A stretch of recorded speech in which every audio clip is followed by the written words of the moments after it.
Welcome to today's webinar on mediation and change. My name is Michelle and I'm the Communications Manager at the TCM Group. I'd now like to hand over to mediation expert David Liddell, who will be leading today's webinar. Thank you, Michelle. Good afternoon, everybody. As Michelle's mentioned, my name is David Liddell and I'm the Director here at the TCM Group. Really looking forward to delivering today's webinar, which should last around about 40 minutes, I would imagine. And we're going to be focusing on something which is very important for any number of organisations at the moment, and that's in terms of how those organisations can handle change effectively and secure better, more constructive and more sustainable outcomes by using mediation as a process whereby mediation can help build dialogue and help the parties involved in the change process reach a common understanding, a shared understanding to collaborate and achieve a win-win outcome through change.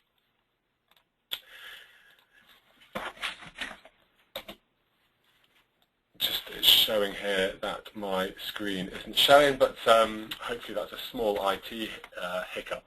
So just to kind of a little bit of a background, we run these webinars once a month and focus on a whole range of different issues: employee engagement, change management, leadership, and so on and so forth. Great opportunity for you to ask any questions. If you do have a question that you'd like to put during the session, there is a chance for me to answer questions at the end of the webinar. So you should see a screen in front of you where there's an opportunity to pose a question. Feel free to do that as you're going along. And I can see, Chris, you've already mentioned that you can hear the webinar well, which is great. So thank you for that feedback. So the first slide here is just throwing up a few words really that we associate with difficult situations in the workplace. And of course what I'm talking about here are quarrels, disagreements, feuds, falling out, not seeing eye to eye, struggles, battles, perhaps at the more serious end of the agreement, grievance, harassment, discrimination. What I'm talking about, of course, is conflict and the challenges that come about for organisations on how they help parties in a conflict situation resolve those differences, come together, have a dialogue and a conversation, and reach a positive and constructive outcome. And of course, for those of you who are change agents or responsible for managing change within your organisations, it's a well-accepted fact that we need to bring our people with us at times of change. That when people aren't engaged in the change process, they don't believe in it, they don't fully understand the change process, they may be resistant to change, or they may actually end in result in a form of conflict between themselves and other colleagues, or indeed as you as a manager and them. So what we're finding increasingly for organisations is when they're faced with these challenging situations of conflict in the organisation, that they need a mechanism to be able to resolve those issues. What we find, however, for change agents, HR professionals and other leaders who are responsible for managing change and securing positive outcomes, that when they experience the conflicts that I'm going to argue are going to be present in virtually all change programs, we suddenly find that we're not equipped, we don't have the competence, the capability, or the systems or the processes to handle that conflict effectively. In fact, what we often find in organisations where change and transformational processes are underway, that the natural fallout from those, which is conflict, then requires us to move into a procedural or process-based environment which actually perpetuates the conflict, entrenches the parties, polarizes the views, creates a level of dogma and entrenchment for those people who are involved. And in actual fact, the organisation's dispute resolution processes actually undermine effective change within organisations. What mediation does is mediation creates parallels and connections between change, conflict resolution, the organisational culture, the systems, the values and the vision. Because in the absence of that connection between those, what we actually find is the organisation's policies, as I've mentioned, actually can undo the good work that can happen through change processes. So I've been mediating and working with organisations for some 12 years or so, helping to embed mediation systems, to integrate mediation programs, training managers and HR professionals and others within organisations to use mediation effectively. 12 years ago, when I started working well, I've actually been a mediator for some 20 or so more years, but 12 years ago, mediation was very much focused on helping two people in a grievance situation resolve their dispute. now in 2013, what we're actually finding is organisations are coming to mediation not just to resolve disputes, but to underpin their engagement strategies, to promote healthier, happier workforces, to support performance management programs within their organisations, to promote customer relationship and customer excellence programs within their organisations. And critically, from the perspective of this webinar, we're actually finding an increasing number of change agents coming to mediation and saying, how can we use the skills of the mediator to help secure lasting outcomes at times of change and transformation. So the focus for today will be looking at the relationship between conflict and change, which I'll be arguing are two sides of the same coin. We'll look at the impact of poorly handled change, and in particular with reference to the impact on the individuals in the change and the potential for personality conflicts, interpersonal relationship breakdown, conflicts against the organisation, and so on and so forth. We'll examine the change curve, which a number of you may be familiar with, looking at the Kubler-Ross grief cycle and people's reaction to conflict, change, and the normal way that people react to those situations, and we'll understand how that's applied in the mediation environment. We'll be looking at the role that mediation can play as a tool for handling change and how change agents are using mediation to secure better outcomes at times of change. And I'll share with you a model that we're developing here at TCM called the Insight Change Model, where we help parties to gain insights and understanding from their experiences of change to forge better outcomes tomorrow. I look forward to sharing that with you. As I've mentioned, there'll be an opportunity for questions and debate certainly towards the end of the session, but do share any comments with me as we're going along. I'll try and answer any questions that you might have. And then finally, I'll share with you some details of future webinars that I'll be running over the coming year.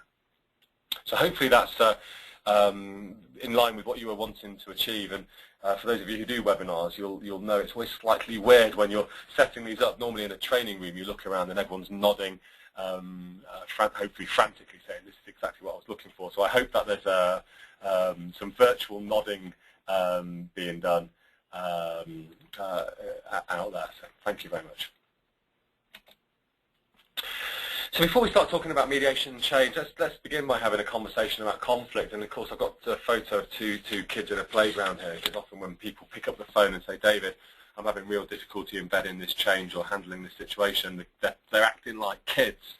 That's often the way that it's presented to me. So I've got two photos of two kids having a fight in the playground. And we know that there are various reasons why we begin to act like children at times of conflict. Emotional, psychological, behavioural and external factors that can cause us to take us to behave in a way which may seem irrational to the outside observer. So here are some of the behaviours that we might see organisations adopt or individuals in organisations adopt when they are experiencing change or conflict in their organisations.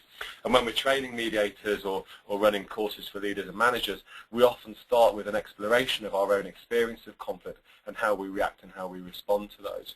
But organisations, people say to me, are often, their approach to conflict may be to stick the head in the sand to avoid dealing with it. When we're forced to deal with it, maybe take a form of an outcome which is an adversarial process or a quasi-judicial process.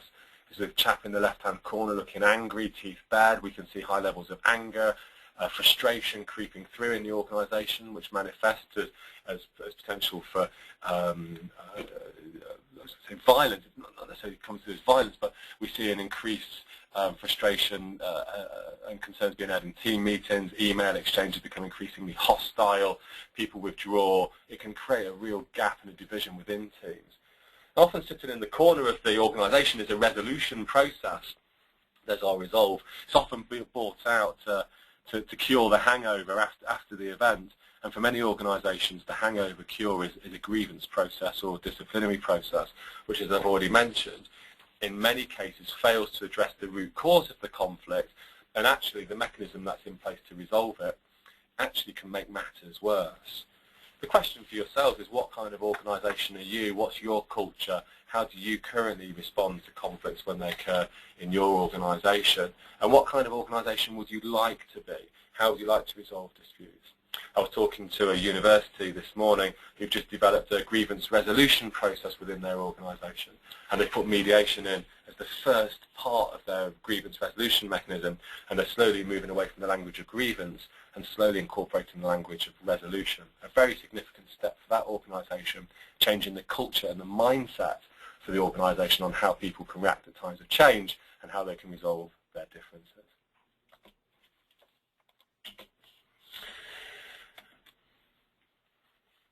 So looking at the causes and the antecedents to conflict, the reason that we'll experience conflict is because our needs aren't being met. The need to be respected, valued, taken seriously, listened to, being heard, being acknowledged, being treated as an equal. Those needs that we possess, when they aren't fulfilled, and that might be during a change process or any other aspect of the organisation, but particularly at times of change, we experience often quite a profound sense of loss. A loss of esteem, a loss of hope, a loss of confidence, a loss of the future.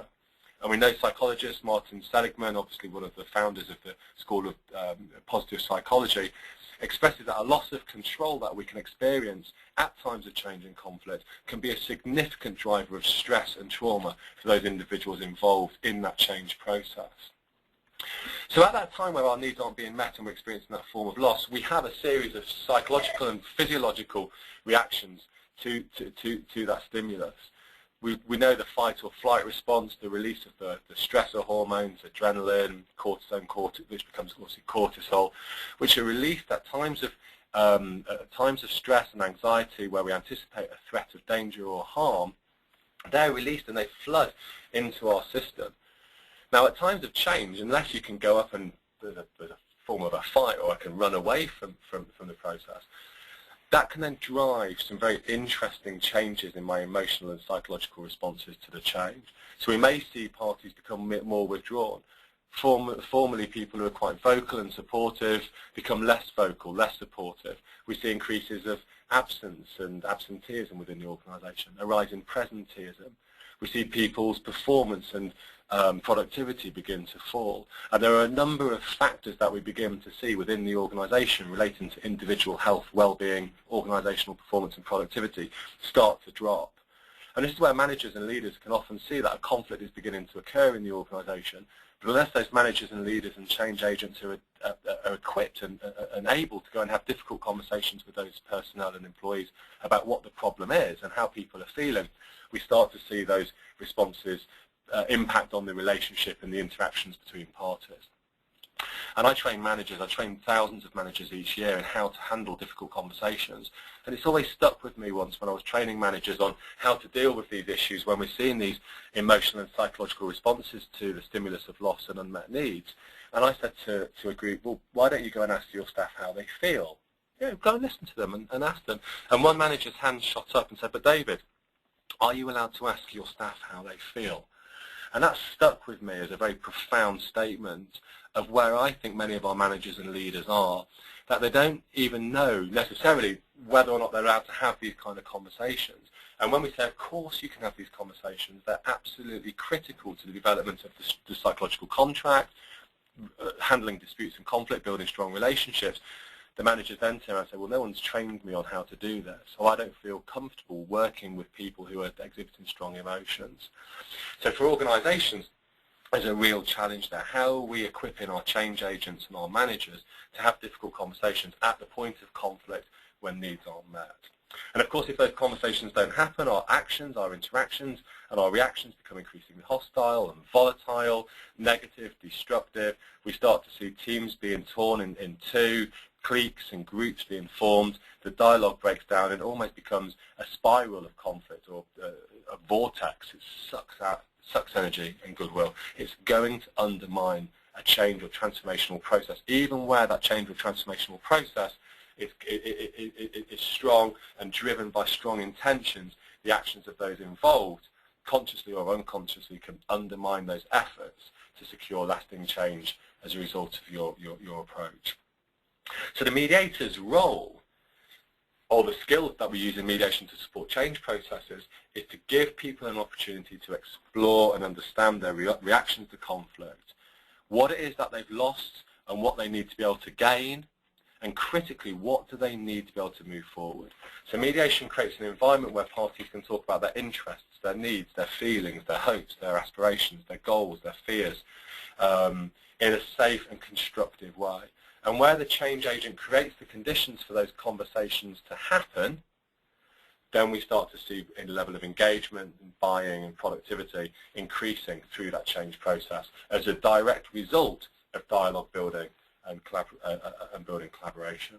In fact, Carl Jung, the famous psychologist, would suggest that conflict itself is a critical part of building strong relations within any organisation or within society. The most intense conflicts, if overcome, leave behind a sense of security and calm that is not easily disturbed. It's just these intense conflicts and their conflagration which are needed to produce valuable and lasting results. What Carl Jung is arguing here, and I would argue also, is in actual fact, in order for a change process to be truly effective, it needs a level of discord and conflict in order for people to be able to reach an understanding, to be innovative and creative, and to air their concerns and to voice their fears. So, if we're reliant on conflict resolution processes, which in themselves are inherently adversarial and judicial, we're actually not only failing to resolve the disputes in our organisations constructively, we're actually undermining the potential positive outcomes we can secure at times of conflict and change.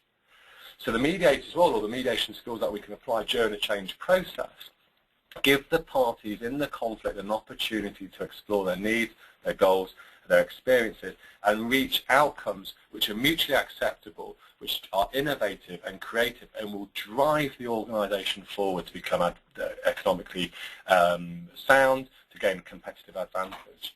So what Jung's arguing, and I argue as a mediator, is conflict is good for business, it's good for organisations, but our often inability to cope with conflict or handle it effectively is detrimental to economic growth or the management of change within our businesses today. So conflict and change are two sides of the same coin. Where there is conflict, there is the potential for transformation and change. And I've seen it in the mediations that I do. Those moments where the parties, often at 3 o'clock in the afternoon, they've been mediating all day, they're tired, they're struggling to see eye to eye, and one of the parties turns around to the other and says, but you're not listening to me, you don't understand exactly how this is impacting on me. And the other party says, explain it to me. Let me really hear what it is how this is impacting on you. And the parties start to talk and they start to listen to each other. And through that conversation, we start to have a level of empathy and understanding and insight. They may not agree on every point that's being raised, but at least they're listening to one another in a respectful, safe, and courteous way. And this is the important thing I'd stress around mediation. People often think of it as a new age approach, some sort of a liberal, some people call it pink and fluffy, soft and cuddly. I would argue that's the language I would use to define grievance processes. They're new age. We've only had these processes in place for 30 or 40 years. Mediation is something that we've been doing for years, since we lived in caves. It's called talking to each other. And the mediator allows the parties to talk to each other. And for organisations that I work with, there seems to be as much time spent trying not to talk to each other as there is trying to find opportunities to have dialogue and conversations. And what the mediator does is they create a safe space for people to do something which is very basic, very simple, very straightforward, come together and have a conversation. Because my belief is that when we can come together and have a conversation, we can resolve any number of issues. In fact, I would suggest that conversations and dialogue and communication are truly the only way, really, to resolve our disputes. Any other approach is simply addressing the symptoms of a conflict. Talking to each other through mediation addresses the root cause. So when change isn't managed effectively, when the parties involved in change experience conflict and discord and disharmony and breakdown and dysfunction in those relationships, we start to see a level of uncertainty. Fear and suspicion becomes the language of the response. It creates a level of stress and anxiety and trauma, and I've already created a link there between the loss of control and the level of trauma for the individuals. and that can have a psychological and physiological response. I know for many conversations I've had there's a direct link between change, conflict, and irritable bowel syndrome. Sleeplessness is another key outcome, and two of the prevalent physiological responses that I see are people who are unable to sleep at night properly or have a good night's sleep, and people who are experiencing problems with their digestive system. It's very, so someone said this to me recently, it's like, it feels like I'm walking into work with bricks in my belly, David, when I'm having to deal with this stuff every day. If you're walking into work with your bricks in your belly, it's very hard to become an engaged employee in that organisation to support the change process, however much we may or may not believe in it, because of these responses. But as the conflict gets hold and gains traction, we may start to see people deliberately seeking to undermine or block the change processes, bringing them into a direct conflict with the organisation. And as I said, the organisation then experiences, and the individuals may experience some form of a loss. Whether that's an actual or perceived loss, there is a sense of loss. And in conflict, as I'm talking to the parties in a conflict, they will describe things like they've lost now, or feeling they've lost now, as I said, value, esteem, confidence, hope. I mean, it's so sad when people say to me, well, what's the point of coming in? Nothing is going to change. It's a very sad thing for people to say when they're in the workplace. Or people are then anticipating a future loss, and we'll often find that a lot of conflicts or responses, negative responses to change, are because of an anticipation of a future loss. So for change agents, if they can understand people's responses and what they think they may lose, coupled with what they think they might gain, you'll actually gain valuable intelligence and information to help reduce the change curve, or the amount of time it takes from the change happening to people engaging fully with the change. So the slide in front of you now is a slide you may be familiar with. It's adapted from the Kubler-Ross grief cycle, which for those of you who are familiar with bereavement counselling and grief counselling will recognise this. So it's been a well-established function in change management training courses, the change curve, and really it sets out people's normal responses to a change process. They first experience some form of a shock. This can't be happening, and then begin to deny, well, it certainly can't be happening to me. Why they're happening? And people then become quite angry and frustrated by it. They experience that grief, that loss that's described here in the curve, and then they start to resist the change and start to push back against the change. And often a lot of work is done at this stage of resistance to secure a positive outcome and to build in acceptance. My suggestion as a mediator is we should be working to build acceptance in much earlier in the process through dialogue and discussion. But at the bottom of the curve, we start to see people maybe starting to become ambassadors for the change. They become champions or supporting the change. We start to see an acceptance. It might not be a wholesale acceptance, but the parties involved and the employees and managers will begin to explore the impact of the change. There becomes more of an optimism or a hope that this might actually work, that forging a level of commitment, and then at the other end of the change process, we start to see a level of engagement. Conflict at any stage can undermine that change process, or it can elongate the change process. And my argument as a mediator is by creating safe spaces for people to have conversations and discussions, to be able to explore the impact of the change, to talk about how they feel without being judged or blamed, where the change agents brings the parties together in a meaningful and safe way with clear boundaries. It can actually, you won't necessarily miss each of those stages, but it can speed the process up or make it a less pronounced or negative effect on the individuals concerned. So what is mediation and how could it work? Some of you may have been on some of my previous webinars, some of you may well be mediators yourselves, or using mediation skills on a kind of instinct or judgment basis. But here's a working definition that we use here at TCM, just to try and kind of summarise what we mean by this term. Firstly and critically, and this is how it separates itself from almost every other dispute resolution process available to us, it's a non-adversarial process. So the parties are able to come together with the help of an impartial third party who helps those parties to have an open and honest dialogue. So the mediator will create the boundaries, the ground rules about respect, it's about listening, it's about hearing, it's about being open and being honest with each other. And through that dialogue, the mediator enables people to have an exchange of views, to ask questions, to engage with each other in a meaningful way. We call it adult-to-adult dialogue, avoiding the parent-child dynamic that often can happen through change processes. And the parties themselves develop an outcome to the challenges which is mutually acceptable to each of them. It's a win-win outcome. That doesn't mean we're going to agree with everything that the other person said. Some points we may disagree with. But what we'll do is we'll find a way of working with the situation that meets each of our respective needs. It secures an engagement in the outcome. And what we find is other dispute resolution processes rely on outcomes which are enforced by a third party. Mediation is quite different, where through the dialogue and discussions the parties reach their own solutions. So the mediator doesn't propose solutions. We help the parties to find their own. We don't make judgments about who is right or wrong. We don't assess culpability or blame. And the mediation process itself is a voluntary process and it's confidential. From taking that and embedding it into a change process, what the change agent does, who's using mediation skills, is able to create forums and environments where people can come together and have open and frank exchanges. And in doing so, they can throw up various challenges or concerns that they have and find outcomes which are acceptable to all parties. It's neither carrot nor stick in terms of change processes. It's a completely different way of promoting dialogue and encouraging the parties to engage in the change or transformation.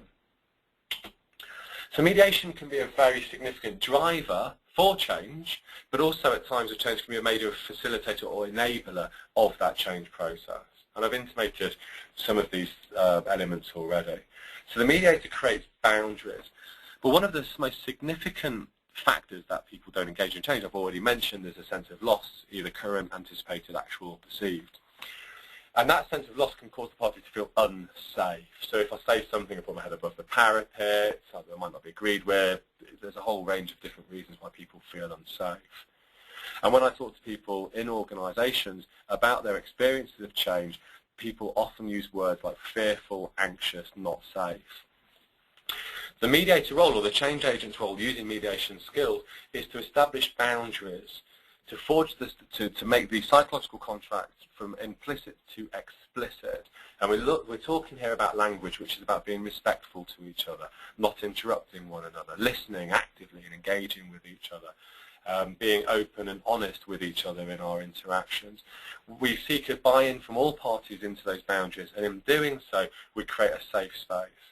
And a challenge for you, for your organisations, particularly those of you from an HR point of view, is to go back to your HR policies and procedures or your organisational policies and procedures and look, where in your policies and procedures do you use the word safe space? Where is the safe space for people to go and have difficult conversations? And we run difficult conversations training here at TCM on a regular basis. And I'm yet to find an organisation, I'm sure there are organisations out there, who actually do have the language of safe space in their policies. What we find generally is policies and procedures very quickly move into a sanction and blame type environment. So a challenge for yourselves perhaps is to think about how do you create those boundaries and that safe space for your employees to have difficult conversations. So mediation encourages people to be open and honest with one another because they feel safe. It builds dialogue between the parties. It can be, if those of you mediators, you'll know it's not an easy dialogue for people to be able to have. It can be quite uncomfortable. It can cause a great anxiety and concern, particularly where people are experiencing high conflict. But slowly but surely the parties start to ask each other questions. They share and disclose certain elements of their situation with the other party. And in doing so, what it begins to do is it develops empathy between those parties. And empathy is absolutely key here in terms of securing lasting outcomes at times of change. We're starting to see the world through the other person's eyes. So we start to build respectful dialogue where people can be challenged and their view of the world can be challenged. As mediators, we recognise that no one truth is the whole truth. But through mediation, we can start to have understanding of different people's truths and narratives. It engages the parties in the resolution process, in an engaging process from the word go. It's being done with you, it's not being done to you. And in doing so, it forges a collaborative outcome. And for those of you who've seen the recent Harvard Business Review, where the article is suggesting that collaboration is the new competition. For those of you who are interested, I've put that through my LinkedIn profile, and it's a fascinating article promoting collaboration. I'm also the founder of a body called the Collaborative Justice Institute, which is promoting collaborative processes throughout our legal systems, and that's now gaining real traction here in the UK and overseas. So there's a lot of work being done around collaboration. And finally, mediation as a driver and facilitator of change is drawing on best practice from positive psychology. I'm a real fan of positive psychology and the impact it has in organisations, the various strands and themes that we'll be using, particularly appreciative inquiry as part of change management and conflict resolution skills, develops empathy, builds happier, stronger, more resilient employees. It promotes understanding and it supports transformational processes. And I'll be running more webinars and writing papers on the role and relationship between positive psychology, change management and conflict resolution, so do watch out for those. So from a mediation point of view, what is it that happens in a mediation process that actually supports the change mechanism? Well, the first thing that we'll do in a mediation process, and it's really an important element to mediation, and it's overlooked at our peril, it's called the benefit of hindsight. Anyone who's a parent, I've got a little 4-year-old boy, I'm constantly having to review his behaviours with him based on what happened yesterday or his behaviours that he's exhibited. There could be any number of things. And we'll just talk about those. And with the benefit of hindsight, Daniel, I'll say, well, and the impact that you've had on that, your brother's crying or your mummy's upset or whatever the outcome of that behaviour is, what will you do differently tomorrow? And then I help him to think through his behaviour, and same way as anyone else, I guess, think through his behaviour so he can drive changes and he can agree to a set of changes that he'll make tomorrow. And when he doesn't do those things tomorrow, we sit down again and we have another conversation, and slowly but surely I'm helping him use the hindsight of his experiences to gain insights. But when we talk to organisations and they look at the organisational context that we work within, the organisation doesn't use the history of a dispute or a conflict to gain insight or hindsight. It uses it to identify who's at fault and who's wrong. So it actually blocks the very conversations that need to be had that promote learning within our organisations. So for many change agents, they do everything they can to avoid going into these procedures because they recognise that they'll undermine the ability to have these conversations. So in mediation, with the benefit of hindsight of the impact of your behaviour yesterday, what will you do differently tomorrow? What insights can you draw about the change or your own behaviour that will help you adapt to the change or work with the change more effectively? From those insights, we can start to identify learning for the individuals. What have you learned about yourself, about the other people, about the situation, and how can you then embed that learning within the transformational process? As we learn about ourselves and each other, we begin to realise we're connected with each other. We start to realise, aha, I get it, so you're feeling angry and frustrated, betrayed, let down, so am I. But in order for us to be able to not feel those things, by working together, we can secure better outcomes. So we develop an empathic connection which is driven from the insights and the learning that we have. And ultimately through the model, what we start to get is the parties involved in the change process go, I get it. I understand what it is that you're trying to do. I might not agree with all of it, but now I get it. And that I get it moment is absolutely key to securing the level of engagement and buy into any process, change or conflict resolution process.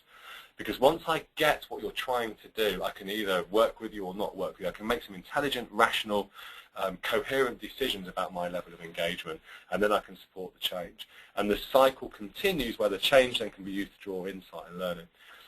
In order to be able to facilitate this model, we have to have a level of dialogue within our teams and within our organisations. And as mediators, this is something that we advocate for all of the organisations with whom we're working. Where are these conversations happening? How are they happening? Who's facilitating them? What skills do those facilitators have in order to be able to drive these kind of benefits? And organisations then are using the insight change model in a whole array of very interesting areas. We've just been commissioned to promote and develop a tenant and resident engagement initiative for a large housing association on the back of the new Localism Act. About giving tenants a voice and residents a voice in the housing association and helping them to resolve complaints effectively and have better interactions with their between the employees of the housing association and the tenants of the housing association. Again, driven by the insight change model and those mediation practices. We're working with a large London-based NHS trust who are looking to create a culture of resolution within their organisation, and they're firmly building mediation now into their suite of HR and employment relations policies and practices to bring people together much earlier to resolve issues, to nip issues in the bud and have constructive conversations. So the insight change model and mediation can be used to develop a strong company culture, a culture which is aligned to the values of your organisation, which may be around trust and respect and empathy and engagement, to change attitudes and behaviours within the organisation, to secure stronger customer relationships, to look at systems and processes within the organisation, to develop strong functional working within organisations, and to change and adapt working practices at a time where organisations are needing to do less with more. Certainly the last three are really very critical for organisations going through transformational processes. My argument as a mediator is that dialogue, discussion, collaboration are absolutely central to being able to secure better outcomes at each of those stages. So there's another quote here. This is a timeless quote from Martin Luther King Jr., slightly adapted to make it gender neutral. The ultimate test of a person is not where he or she stands in moments of comfort and moments of convenience, but where he or she stands in moments of challenge and moments of controversy. This for me is a very powerful statement for me as a mediator. It's easy to, well, it's relatively easy to engage our employees when the tills are ringing. It's relatively easy to be able to promote a change process which is going to put more money in people's pockets. It's relatively easy to build a strong organisational environment in a strong economic circumstances. But unfortunately, the reality is we live in austere times, and the economic situation means that organisations are actually managing change, which is also about the organisational structures and systems being adapted where maybe there are less obvious benefits for employees. So this quote for me now stands the test of time. So how do we react when the going gets tough? And more organisations are saying right now we need to find a new way of doing business. It's not a time for business as usual. We can't rely on the old way of doing things, quasi-judicial models. A higher authority tells people what they should or shouldn't be doing, and if that all fails, we'll go to court. I think there's certainly an enterprise and regulatory reform bill, and changes are certainly limiting the potential for court action. And mediation gives parties at times of challenge and controversy a chance to come together and have a dialogue and a conversation with each other. So if you do have any questions, this is a great opportunity to ask them. So do fire away with any questions that you might have. And I've just come up with 2 or 3 that people have asked me in the past, but I'm happy to answer any questions. If I'm not able to answer them today, then I'll certainly have a go at sending out an email. And we've been recording the webinar, so we'll get a transcript of this and put it online as well. So you can have a listen to it. And like I said, I'll try and answer any questions offline, but do send any across if you've got any. So these are some of the questions I think that may be interested. When is mediation going to be most suitable, before, during, or after a change process? I suppose you may anticipate my response to this is that it's actually going to be effective at each of those stages. And where the leader, the manager, the change agent is skilled in bringing people together and having conversations, not just about the challenges they're experiencing, but to scope out the challenges that they may experience as a result of the change, it forges a level of engagement and dialogue at the very beginning of the change process. In my MBA program some 10 years ago, we were taught about change, and one of the tutors advised us that we should give consideration in our change policies around impact on people. I would go a long way further than that. In actual fact, I would be saying that in order for us to change manage to manage change effectively, we should be having conversations and dialogue and building a collaboration with the very same people who are involved from the get-go. So mediation works critically and effectively at each stage. Not everyone's going to buy into mediation. They're not going to get this, they're not going to buy into it. So how can we secure an engagement from parties when perhaps they're feeling resistant to a level of involvement? Well, I think my first answer to that is to listen to them, to understand why they may be reticent or concerned about having a dialogue or a conversation. Let people vent their concerns, to feel that they're being valued, that they're being listened to. And recognise that people have often a very profound sense of fear and anxiety about sitting down in a room and speaking openly and freely. So as a change agent, we need to be able to reassure people that the boundaries that we're putting in place are honest and sound, that we won't be making judgments about what people are saying, that we value what they're saying, that we want to be able to hear their ideas, because out of those ideas can come innovation and creativity. We need to remind people that mediation and these dialogues aren't an opportunity for finger-pointing, blame or retribution. They're an opportunity for self-reflection and reflection on the other party and on the situation. They're an open and honest environment for people to be able to come together. And I would look at how mediation can add value to their working lives, to the life of the organisation, and potentially how it can gain economic advantage and growth for our businesses. So how dialogue and consensus building can support the individual to be a better individual, better employee, and engage in stronger and more fulfilling roles within their team. So it's about listening, hearing, and engaging with people.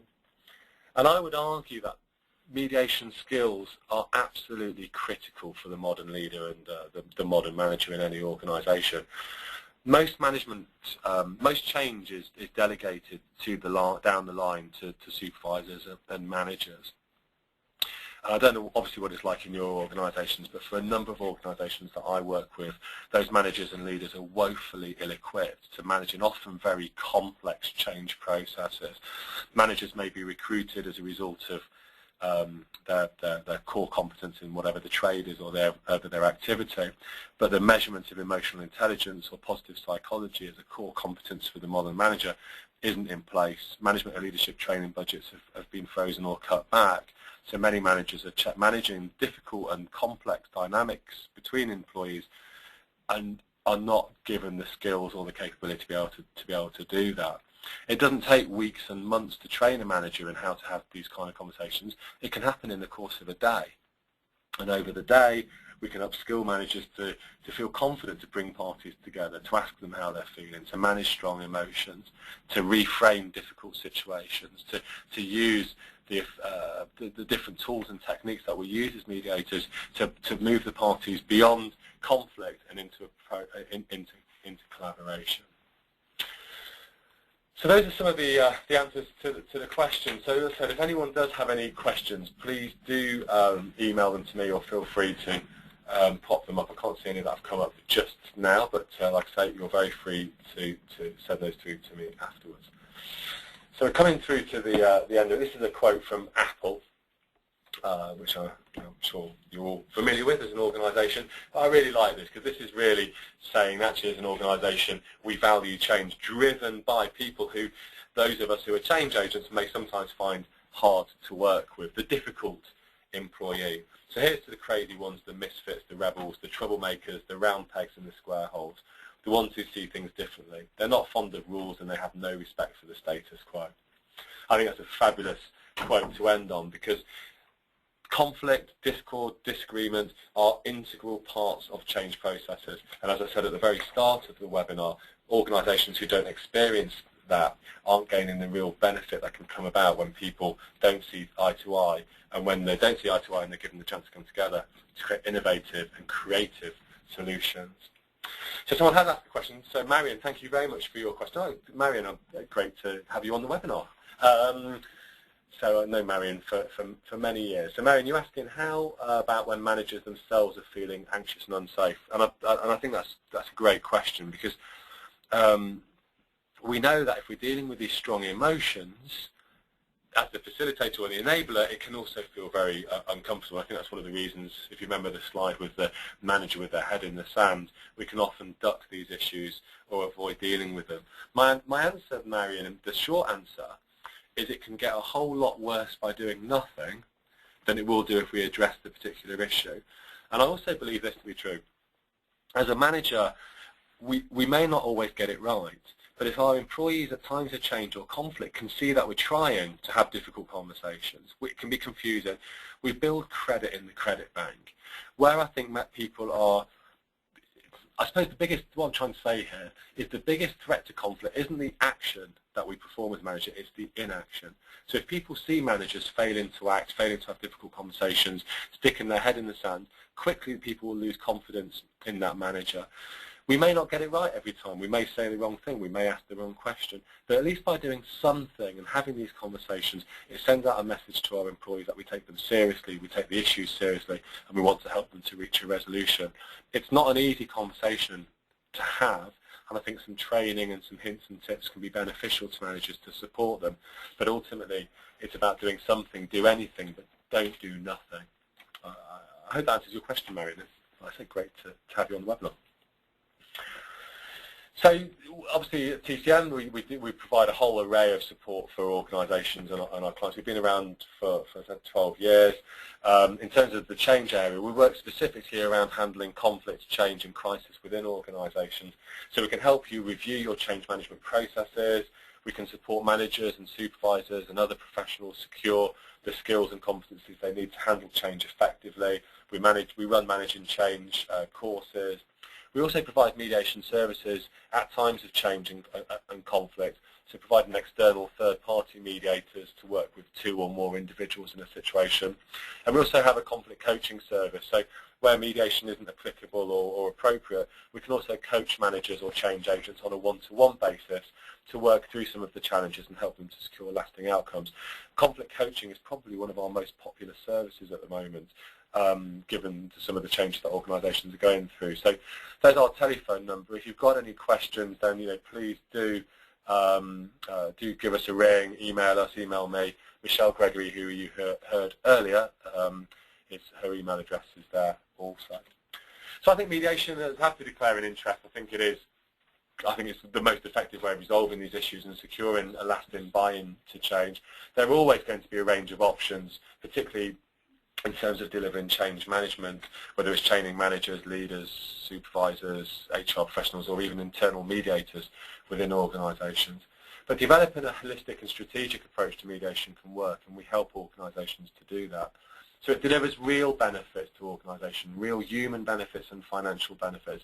And it's incredible how quickly mediation training or mediation programs can secure the return on investment that you'd be looking for. So we have a variety of webinars that we run on a regular basis. Keep an eye on our website and you'll receive mailings from us, and they're all free of charge, so you're welcome to come along to any, some, or however many you wish, basically. So thank you for joining me. There's my email address. You can email me. I'm also very active on LinkedIn. I'm just about to publish a paper with Engage for Success on the role of mediation and employee engagement. I'm doing quite a lot of work there. I'm also running a webinar with David McLeod, who you may be familiar with the name from the Engage for Success task force, the author of the initial employee engagement report with Nita Clark. And that's on the 13th of February. We've also got some case studies, and that's being run by Personnel Today. So look out for that. That's free of charge, and that'll be advertised on the Personnel Today website and on our website. And I'll also send you in a LinkedIn request if we're not on LinkedIn, so we can carry on the conversation there. So thank you very much, and look forward to continuing the dialogue at some point. Thank you again for joining us today. Our next webinar will be setting up and running a successful internal mediation scheme on the 20th of February. We do hope you can join us, and happy mediating.